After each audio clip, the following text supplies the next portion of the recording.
안녕하세요. 책 읽는 문학관 여운입니다.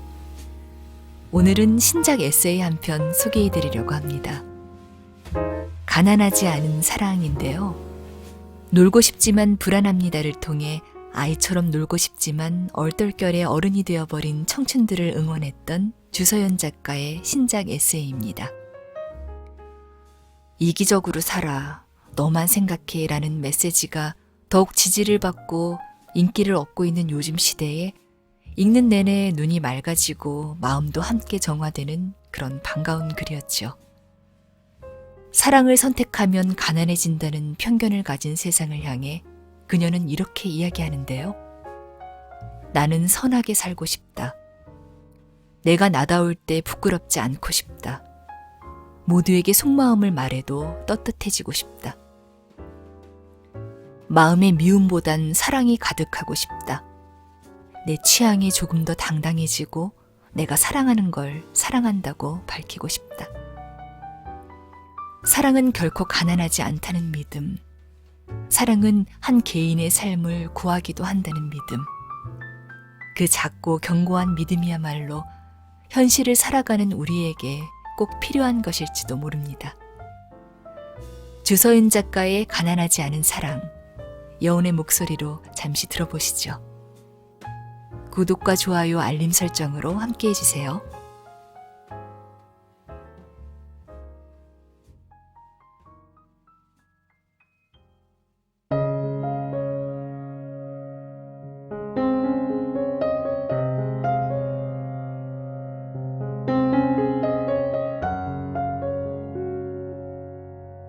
가난하지 않은 사랑. 주서윤 지음. 출판 모모북스. 1장. 나를 사랑하기. 주관적 행복의 기준. 어디선가 억울한 이야기를 들었다. 내향적인 사람보다 외향적인 사람의 행복도가 조금 더 높습니다. 객관적인 통계 자료까지 있어서 더 억울한 심정이 되었다. 물론 외향성은 행복을 결정하는 수천 개의 요인 중 하나일 뿐이지만 말이다. 회상해 보면 나도 대학생 ENF 시절 때가 가장 행복했다. 선배, 동기, 후배들이 바글바글 모여있는 동아리방에서 낯가림 없이 행동했던 시절이었다. 행복이란 무엇일까? 심리학에서는 행복은 주관적 안정감이라고 부르고 심리학자 탈 벤 샤르는 행복을 즐거움과 의미가 공존하는 주관적 감정이라 정의했다. 인도 불교에서는 행복을 해탈의 개념으로 봤고 중국에서의 행복은 지락무락, 고대 그리스에서는 행복은 선하고 쾌락은 악한 것이라 정의했다. 나는 가끔 사회에서 말하는 행복의 기준이 의문스럽다. 집을 사야 행복해지고 명예를 얻어야 행복해지고 명품백을 사야 행복해진다는 등의 기준 말이다. 정말 그걸 얻으면 행복해질까? 그게 정말 내가 생각하는 행복의 기준과 동일할까? 물론 진짜로 집을 사면 행복해질 수도 있다. 하지만 사회에서 말하는 목소리를 무비판적으로 수용하는 건 좀 위험한 것 같다. 행복은 주관적인 감정이기 때문에 내가 정의하는 행복도 반드시 있어야 하는 것 같다. 세상에는 다양한 행복이 존재하지만 창의적인 행복은 쏙 빠지고 네모 반듯한 행복만 남아있다. 아무도 새벽 4시 48분에만 들을 수 있는 소리를 듣는 게 진정한 행복이에요 라고 말하지 않으니까 말이다. 흐릿해지기 쉬운 나만의 행복, 헷갈리기 쉬운 나만의 행복, 귀 기울이기 힘든 나만의 행복, 사랑하기 힘든 나만의 행복. 나는 두툼하게 나만의 행복을 만들어가고 싶다. 그걸 우선시하고 싶다.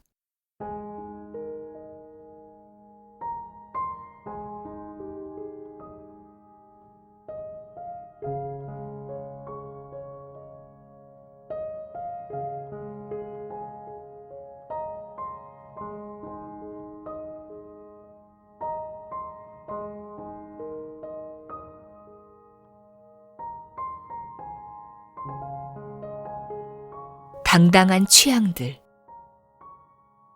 다 본 영화에 점수를 매기는 앱이 있다. 최소는 0.5점이고 최대는 5점까지 줄 수 있다. 사람들이 점수를 매기면 영화의 평균 점수가 나온다. 예를 들면 이런 식이다. 타이타닉 1997, 평균 4.3. 어떤 영화를 보고 난 후의 일이다. 나는 영화를 본 후, 와, 이건 5점 만점이야 하고 앱을 실행했다. 그런데 영화의 평균 점수를 보고 깜짝 놀랐다. 점수가 생각보다 너무 낮은 것이다. 영화의 평균 점수는 2.5점이었다. 사람들은 댓글로 이건 쓰레기 영화야 하고 비난했다. 같은 창작자로서 감독이 불쌍했다. 그리고 나도 모르게 5점을 주기 눈치 보였다. 문득 씁쓸한 생각이 들었다. 내 취향은 남의 눈치를 봐야 하는구나. 내가 좋아하는 걸 남들이 좋아하지 않을 때 은근한 소외감을 느낀다. 내가 좋아하는 걸 내가 부끄러워할 때 은근한 수치심도 든다. 이런 일도 있었다. 어느 날 인터넷에서 착하게 살면 이용당해 라는 말을 보았다. 사실 이 말은 인터넷뿐만 아니라 현실에서도 많이 들었다. 선한 사람들은 자책의 댓글을 달았다. 맞아요. 착하게 살면 호구 잡혀요. 제가 너무 바보였네요. 나는 일부 공감하면서도 그래도 착하게 살고 싶은데 라고 생각했다. 착하게 살기도 눈치 보이는 세상이었다. 착하게 살면 이용당해 라는 말은 많아도 착하게 사는 사람을 이용해서는 안 돼 라는 말은 별로 없다는 게 신기했다. 착한 마음이 잘못된 게 아니라 그걸 이용하는 마음이 잘못된 건데. 며칠 후 재미있는 노래를 들었다. 장기하와 얼굴들의 착한 건 나쁜 게 아니야 라는 노래였다. 그래, 착한 건 나쁜 게 아니지. 착한 건 착한 거지. 나는 선하게 살고 싶다. 내가 나다울 때 부끄럽지 않고 싶다. 모두에게 속마음을 말해도 떳떳해지고 싶다. 마음의 미움보단 사랑이 가득하고 싶다. 내 취향에 조금 더 당당해지고 내가 사랑하는 걸 사랑한다고 밝히고 싶다.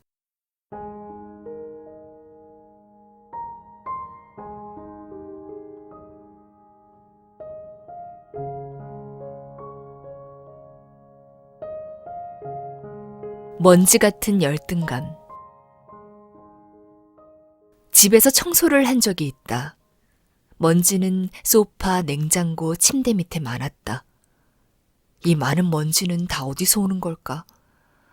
먼지가 유독 구석에 많은 이유는 무엇일까? 잘난 구석 없는 사람이 못난 구석까지 많아지면 정말 괴롭다. 나는 열등감 때문에 나를 사랑할 수 없었다. 내가 괴물로 자라는 건 아닐까?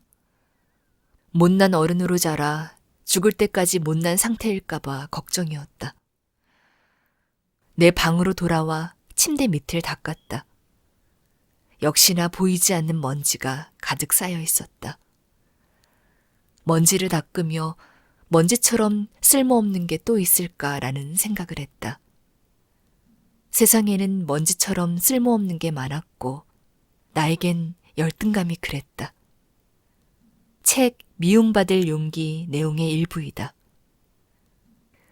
아들러는 우월성 추구도 열등감도 병이 아니라 건강하고 정상적인 노력과 성장을 하기 위한 자극이다라고 말했네. 열등감도 제대로만 발현하면 노력과 성장의 촉진제가 되는 거지. 허리를 굽히고 팔을 뻗어 마지막 남은 먼지까지 깔끔하게 닦았다. 먼지는 구석에 조용히 있었으나 어떤 움직임 때문에 말끔히 제거됐다. 어쩌면 먼지의 존재 이유는 사람을 움직이게 하기 위해서였을까? 먼지가 없었다면 청소를 하지도 않았을 테니 말이다. 열등감은 먼지 같다. 열등감은 나를 사랑할 순 없게 해도 나를 움직이기는 했다.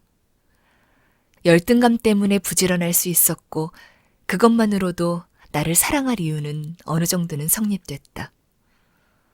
몸을 일으켜 이마에 맺힌 땀을 닦았다. 청소를 하면 땀과 함께 잡생각이 사라졌다. 땀의 역할은 몸의 열을 배출해 줄 뿐만 아니라 생각까지 배출해 주는 걸지도 모른다. 배출된 나쁜 생각은 사랑으로 다시 채워야겠다.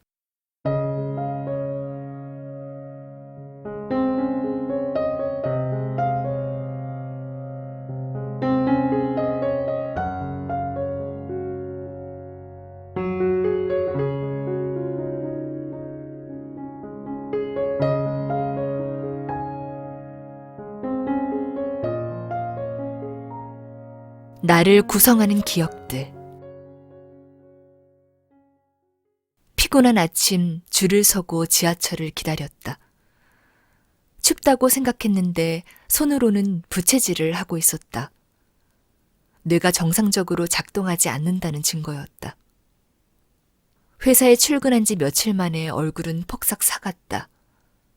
직장 생활은 이로써 인체에 유해한 걸로 판정이 났다. 행복하기 힘든 아침이었다. 지하철 안 앉아있는 사람들 사이로 서서 갈 땐 이런 생각이 들었다. 행복은 어디에도 없는 것 같아. 내 행복은 아무리 쥐어짜도 물 한 방울 나오지 않는 마른 수건 같았다. 심리적 에너지와 육체적 에너지가 완전히 바닥이었기 때문이다. 내 안엔 어떤 마음이 도사리고 있기에 이런 생각이 드는지 생각해 보았다. 존중받지 못하는 기분이 들어. 회사 생활이 가장 먼저 떠올랐다. 나의 일거수일투족을 감시받는다는 느낌, 말과 행동 하나하나 지적받는 느낌이 가장 스트레스였다. 그곳에 있으면 인간 대접보다는 가설을 검증하는 실험 대상이 된 것 같았다. 나 정말 회사 생활이 안 맞는구나. 살기 싫다는 생각이 들 정도면. 울렁거리는 마음을 진정하며 핸드폰을 들었다. 인스타그램으로 DM이 와 있었다. 내 책을 읽은 독자의 메시지였다. 메시지 내용을 요약하면 좋은 책을 써주셔서 감사하다였다.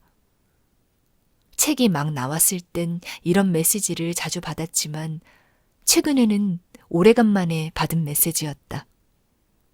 죽고 싶었던 그 아침에.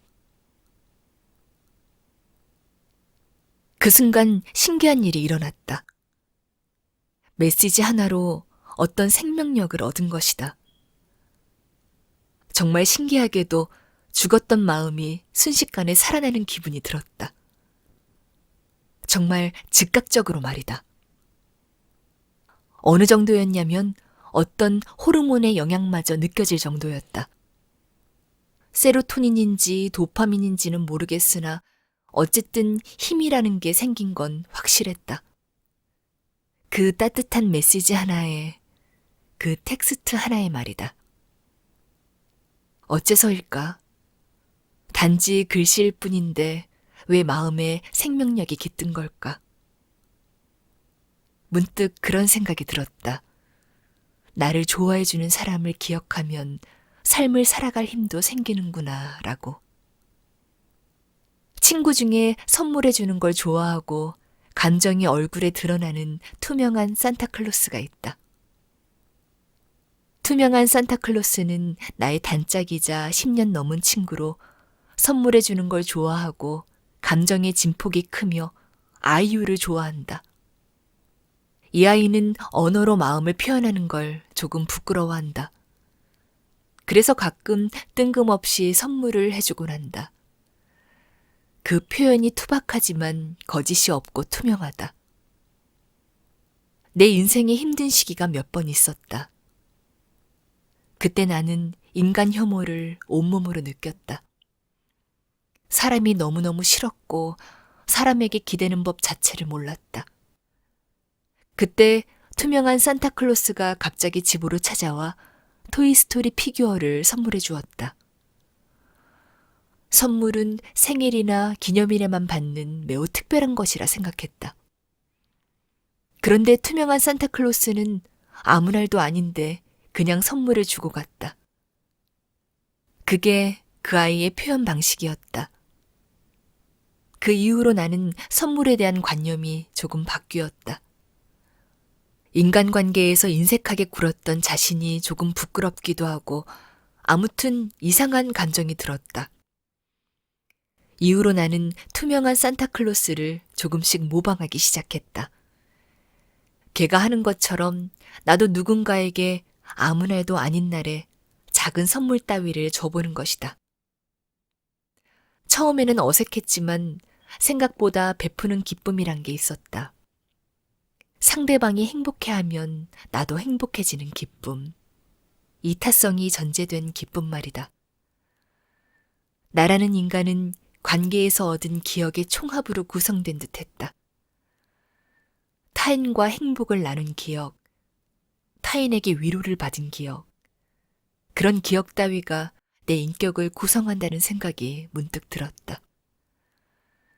좋은 사람이 되려면 나쁜 사람에게 고통받았던 기억보다 좋은 사람과 사랑하고 사랑받았던 걸 더 많이 기억해야 한다는 생각이 들었다. 고통은 돼지꼬리에 개얼굴을 하고 있는 이상한 수면 베개이다. 머리로는 이해가 안 되는데 분명히 존재한다. 나를 만드는 건 기억이 8알인 듯하다.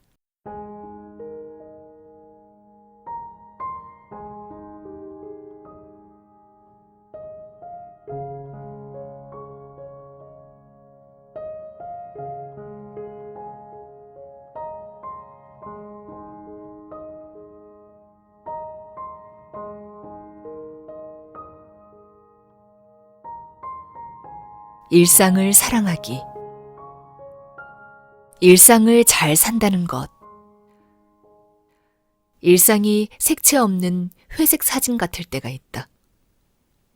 일상이 바짝 말라버린 화분처럼 금방이라도 부서질 것 같은 때도 있다.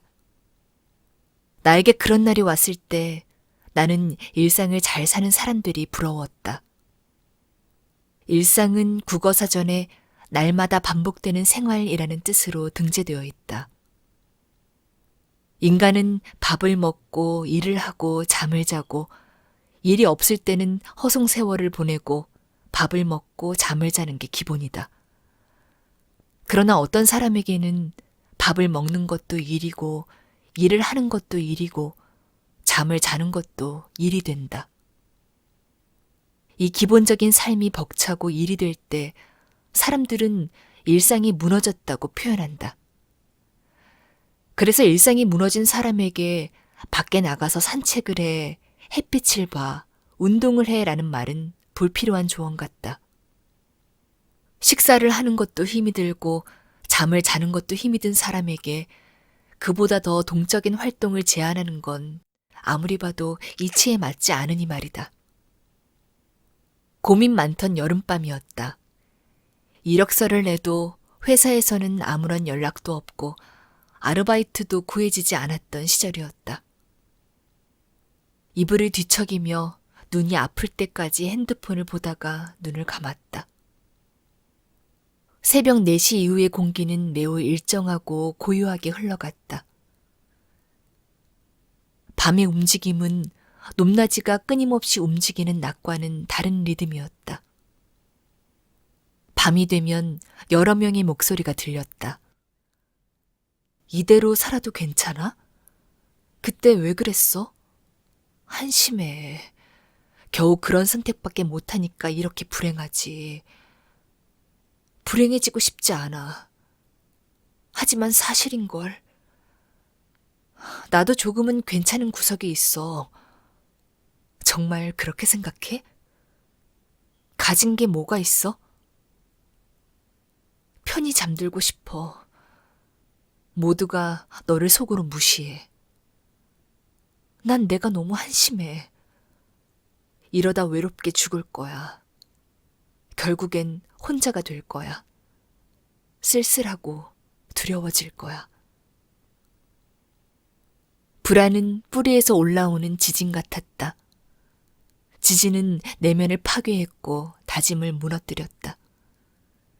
불안은 얄미운 모기처럼 잡고 싶어도 잡히지 않고 계속 도망다녔다. 불안은 기어코 흔적을 남겼고 가려워서 긁게 되는 무언가 같았다. 긁은 자리에 남은 건 상처였다. 외면할 수 없는 고통이었다. 창문을 열어야겠다고 다짐한 건 최근이었다. 일상을 소중히 여기자 창문이 처음으로 눈에 들어오기 시작했다. 아니, 사실은 눈이 아닌 마음에 들어온 걸지도 모르겠다. 어느 날 내 마음에 창문이 들어왔다. 문을 열면 출처가 불분명한 소음이 들렸다. 불안을 부르는 새벽 4시의 목소리가 아닌 일상을 살아가는 목소리였다. 많은 힘을 내서 산책을 나가지 않아도 괜찮았다. 하루에 한 번 창문을 여는 것만으로도 이미 충분했기 때문이다. 일상을 제대로 살아갈 때 비로소 삶을 사랑할 수 있을 거란 확신이 들었다.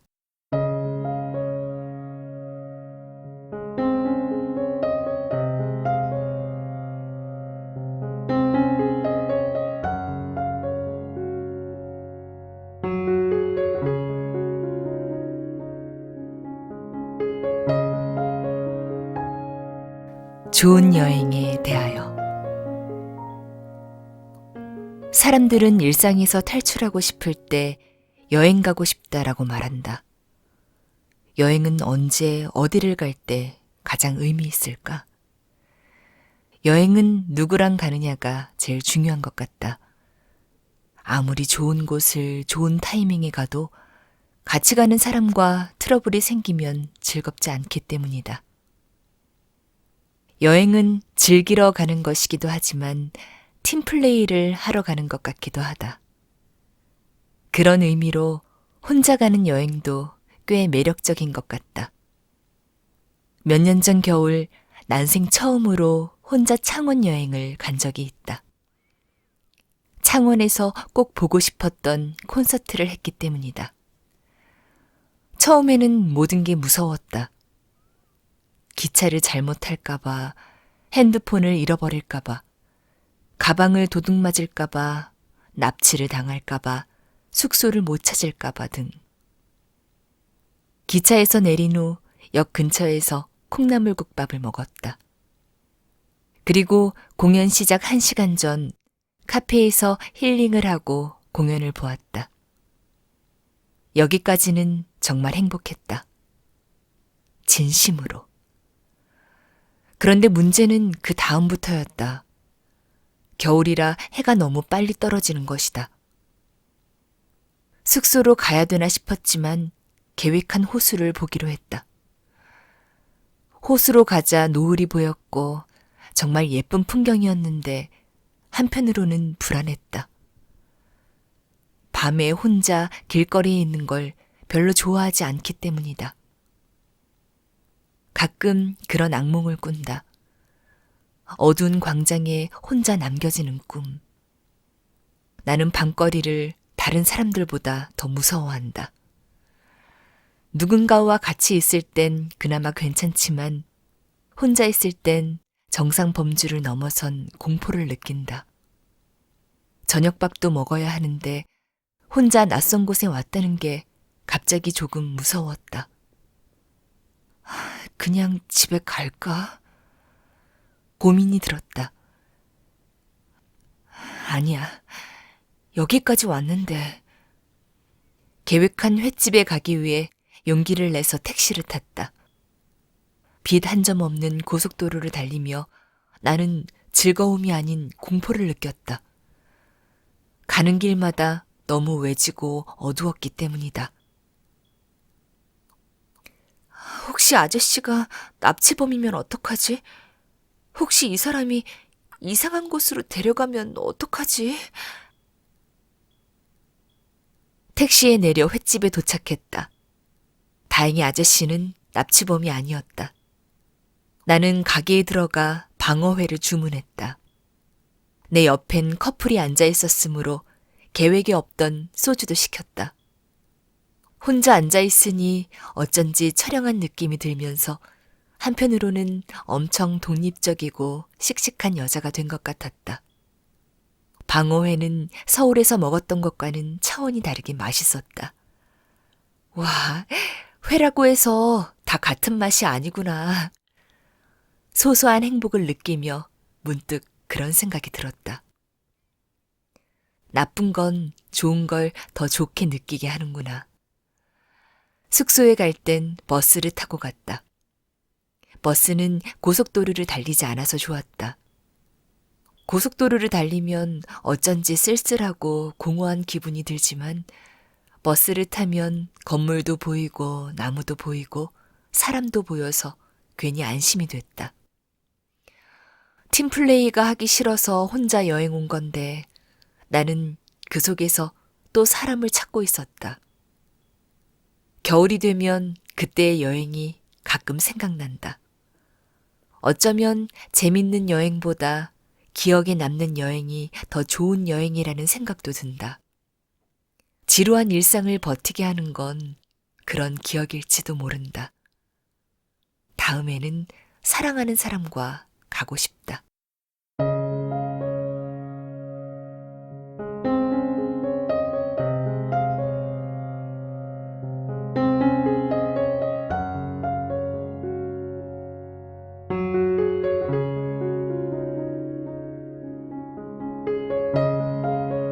주말 아침의 즐거움. 회사에 다니면 좋은 점이 있다. 그건 바로 주말이 2배로, 아니 10배로 달콤해진다는 점이다. 주말 아침은 짧지만 많은 행복을 주는 것 같다. 우선 주말 아침에 눈이 일찍 떠지면 기분이 좋다. 하루를 조금 더 길게 가질 수 있기 때문이다. 주말 아침에 나른한 풍경도 좋다. 창문에서 흔들리는 하얀 커튼, 빨래가 다 되면 나오는 세탁기 노랫소리, 베란다 문에서 나는 섬유 유연제 향기, 거실 소파에서 먹는 아이스 아메리카노 등. 나는 예전의 행복을 폭넓은 기준으로 생각했다. 인생을 행복하게 살고 싶어 하고. 그런데 생각해보면 인생은 너무 길었다. 하루 종일 24시간 내내 행복을 느끼는 것도 어려운데 인생을 행복하게 살고 싶다니. 내가 어떤 순간을 좋아하는지 아는 건 중요한 것 같다.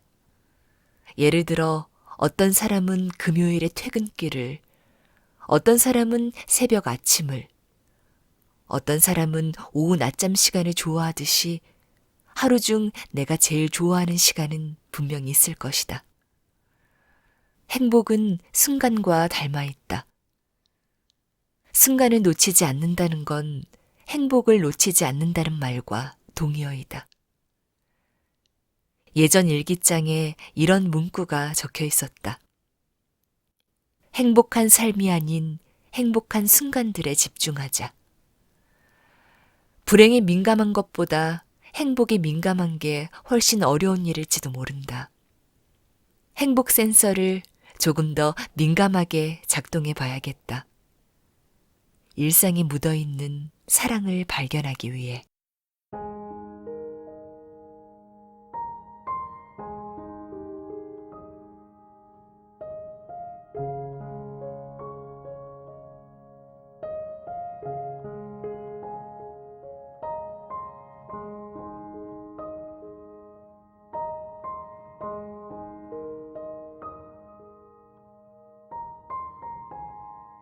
사람을 사랑하기.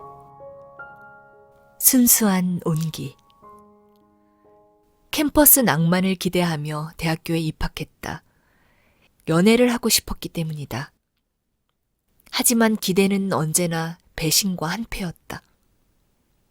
대학 생활이 동물원에 갇힌 동물처럼 무기력하고 재미없었기 때문이다. 이건 내가 원했던 대학 생활이 아니야. 그런 말이 들었다. 내가 재벌이라면 무엇을 가장 하고 싶은가? 돈 걱정 없이 택하는 꿈이 진짜 꿈이다. 나는 음악을 가장 하고 싶었다. 음악을 정말 좋아하기 때문이다. 그러던 어느 날 기회는 바닥에 떨어진 동전을 발견하듯 우연히 찾아왔다. 학교 게시판에 통기타 동아리 포스터를 본 것이다. 동아리 이름은 오선지였다. 왠지 재밌는 일이 생길 것 같은 이름이었다. 나는 4명의 친구들에게 동아리방에 가보자고 제안했다. 4명의 친구들을 도도, 레레, 미미, 파파, 줄여서 도레미파라고 부르겠다. 도레미파와 나는 높은 언덕에 위치한 동아리방에 찾아갔다. 어떤 남자가 문을 열어주었다. 신발을 벗고 안에 들어가자 소파에 앉아있는 선배들이 보였다. 그곳엔 통기타뿐만 아니라 드럼, 피아노, 베이스 등 다른 악기도 있었다. 선배 중 한 명은 어떤 종이를 건네며 그것을 쓰라고 했다. 우리는 종이에 이름, 전화번호, 학과, 성별, 다룰 줄 아는 악기, 좋아하는 가수 등을 적었다. 한 선배가 말했다. 문자로 오디션 날짜 보내면 그때 다시 오세요. 오디션도 보는구나. 호락호락하지 않아서 더 간절하군. 기간이 한 달도 남지 않은 상태였다. 나는 부랴부랴 피아노 곡을 준비했고 도도와 레레는 통기타를, 미미는 드럼을, 파파는 보컬을 준비했다. 그렇게 오디션 당일이 되었다. 생각보다 많은 수의 신입생들이 그곳에 모여 있었다.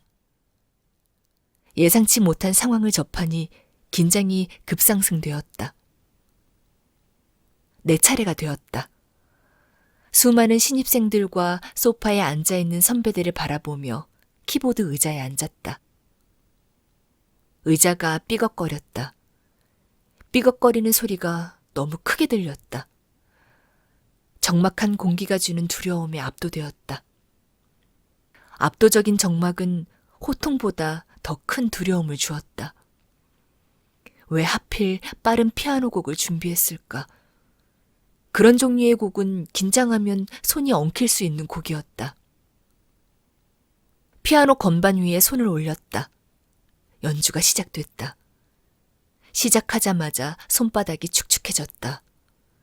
나도 모르게 박자가 점점 빨라졌다. 이러면 안 되는데 처음부터 박자를 너무 빨리 잡았어. 리듬 게임을 하는 기분이었다. 박자에 맞춰 버튼을 정확히 누르지 않으면 게임이 종료되는 리듬 게임. 마치 이 오디션도 조금만 실수하면 여기까지요 하고 종료될 것만 같았다. 틀리면 안 돼. 틀리면 안 돼. 틀리면 안 돼. 다행히 틀리지 않고 피아노 곡을 종료했다. 며칠 후 결과가 나왔다. 나와 도레미파는 모두 오디션에 합격했다. 우리는 그곳에서 이윤을 창출하거나 음악 경연 프로그램처럼 경쟁을 하지 않았다. 우리는 정말 순수하게 음악을 즐겼다. 그 순수함이 좋았다. 음악으로 무언가를 하려고 하지 않아서, 정말 음악 그 자체만을 하려고 해서, 내가 좋아하는 걸 사람들과 함께하니 더 좋았다. 혼자 하는 것보다 같이 하는 게 에너지 파장이 더 큰 듯했다. 왜일까? 나는 온기 덕분이라 생각한다. 불순한 목적은 없고 갓 구운 빵처럼 즐거움, 행복, 사랑만이 남아있는 순수한 온기 덕분에. 사람 사이에는 온기가 있다. 이 온기는 사람이 있어야만 채워진다. 죽은 사람에게는 온기가 없다. 그래서 온기는 살아있음을 느끼게 한다. 우리는 살아있음을 느끼기 위해 사람을 찾는지도 모른다. 순수한 온기, 사람 사이에는 그 온기가 필요한 듯하다. 순수한 온기의 기억은 인생은 그래도 살만하다는 걸 알려주는 것 같다. 삶이 고단하다고 느끼는 건 자세히 들여다보면 사람이 힘들어서 그렇기 때문이다. 나는 언제나 사람들과 순수한 온기를 나누며 사랑을 하고 싶다. 그런 인생이라면 꽤 오랫동안 살고 싶을 것 같다. 사랑 때문에 성실해지고 싶을 것 같다.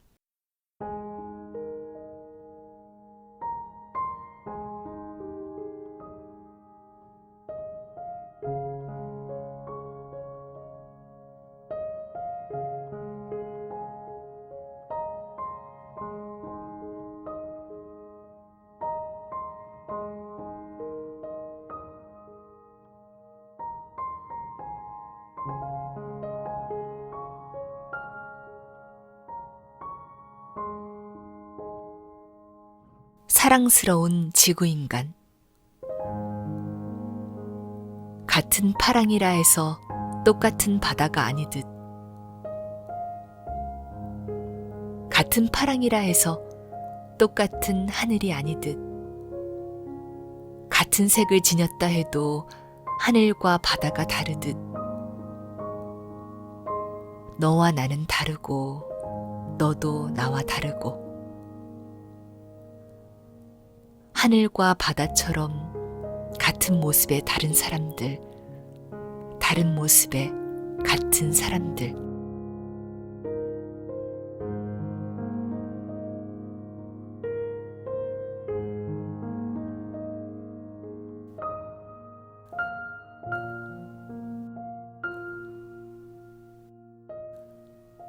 연인을 사랑하기. 입체적인 사랑. 밤새도록 이야기해도 이야기가 끊이지 않는 남자를 만났다. 가림막 없이 투명한 이야기를 주고받았기에 가능했다. 그 애는 과거 이야기를 하며 조금 울었다. 성인 남성에게 상처받은 어린아이가 보였다. 그 아이의 눈동자엔 내 어린 시절이 보여서 약간 슬펐다. 비슷한 상황에 비슷한 아픔. 상처에서 비롯된 연대감은 꽤 끈끈한 성질을 가진 듯했다. 꽤 오래전 이런 고민을 했다. 만일 사랑하는 사람이 힘들어하면 무슨 말을 해줘야 할까? 무슨 말이 가장 위로가 될까? 힘내라는 말은 신뢰인 것 같고, 괜찮아라는 말은 무례한 것 같고, 잘 될 거야 라는 말도 별로인데. 시에 관한 수업을 들었던 게 생각났다. 수식어와 피수식어에 관해서였다. 수식어는 대상을 구체화하지만 대상을 한정 짓는다고도 했다. 이른바 고정관념과 비슷하다. 예를 들면 이렇다. 빨간 사과, 순수한 아이, 그리운 추억. 사과를 꼭 빨갛게 표현해야 할까?